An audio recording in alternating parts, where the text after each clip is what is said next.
पुराण में कितना सुंदर व्याख्यान लिखा है महाराज कि वो कौन सी दो चीज हैं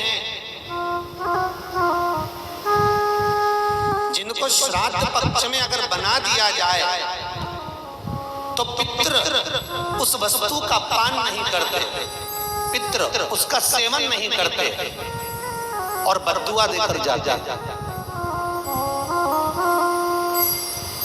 वो कौन सी दो चीजें जो श्राद्ध में, श्राद्ध के भोजन में, ब्राह्मण के भोजन में उसका प्रयोग नहीं होता?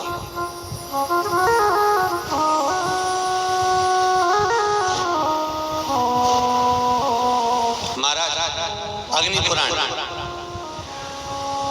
पद्म पुराण और गरुड़ पुराण तीनों में ये लेख मिल जाएगा।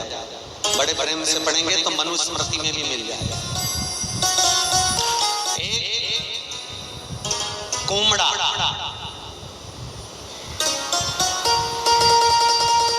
कुमड़ा जानते हो? जो नवरात्रे में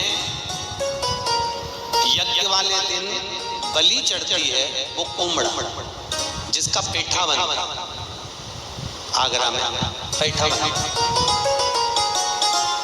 अगर उस पेठे को या उस कुमड़े की सब्जी को श्राद्ध के भोजन में रख दिया जाता है तो पितर 7 घर की दूरी से ही भाग जाते हैं महाराज, प्रवेश नहीं करते।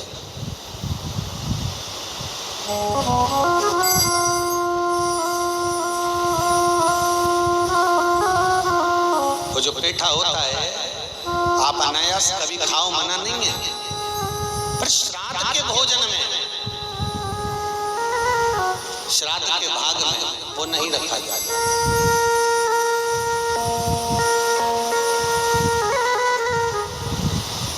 श्राद्ध के भाग में वो समर्पित नहीं होता। कितना सुंदर व्याख्यान है महाराज। गर्ग संहिता तो यहाँ तक कहती है कि अगर ब्राह्मण भोजन करने के लिए बैठे, श्राद्ध का भोजन अगर ब्राह्मण कर रहा है, तिथि का भोजन यदि ब्राह्मण कर रहा है तो 2 चीजें और ना रखें। एक नमक थोड़ी दूरी पर रखें, एक अचार थोड़ी दूरी पर रखें। अचार और नमक भी ब्राह्मण की थाली में ना रखा जाए। कटोरी अलग से सजा कर रख दो, आप अलग से आप रख दीजिए, वो लेना होगा तो ले लेगा, पर जिसका तुम संकल्प ले रहे हो, जिस पर तुम पानी फेर रहे हो, जिस थाली को ब्राह्मण के सम्मुख में लेकर जा रहे हो, उसका भान होना चाहिए, उसका स्मरण होना चाहिए।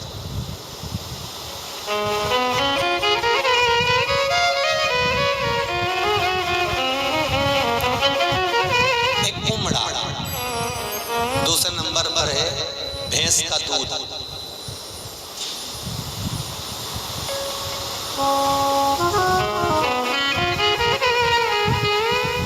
यमराज पाड़े पर बैठता है, देवी भागवत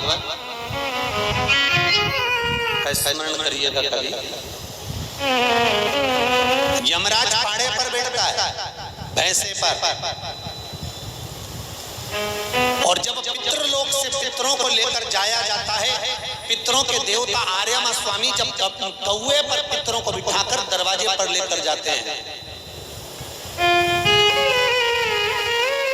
तो यमराज बीच मार्ग में मिलता है महाराज, और यमराज बीच मार्ग में मिलता है तो आर्यमा स्वामी को प्रणाम करता है यमराज, और प्रणाम करता है तब आर्यमा स्वामी कहते हैं यमराज तुम यहाँ कैसे आना होगा? यमराज कहते हैं प्रभु आज पितृलोक भूमि पर जाएंगे और अपने अपने घर का भाग ग्रहण करेंगे। मेरा निवेदन केवल इतना सा है, अगर पृथ्वी पर जाकर ये जिस पाड़े पर मैं बैठता हूँ, जिस भैंसे पर मैं बैठता हूँ, इसी की कुल की माता अगर भैंस का दूध का अगर पान कर आएंगे तो उनको त्राण भोगना पड़ेगा। इसलिए इन पितरों से कह दिया जाए कि मृत्यु लोक में जाएं तो भैंस के दूध की बनी हुई सामग्री का पान न करें। कितना सुंदर व्याख्यान श्राद्ध पक्ष में वर्णन किया गया है कि केवल गौ माता के दूध से अगर आप खीर बना सकते हो तो वो पवई।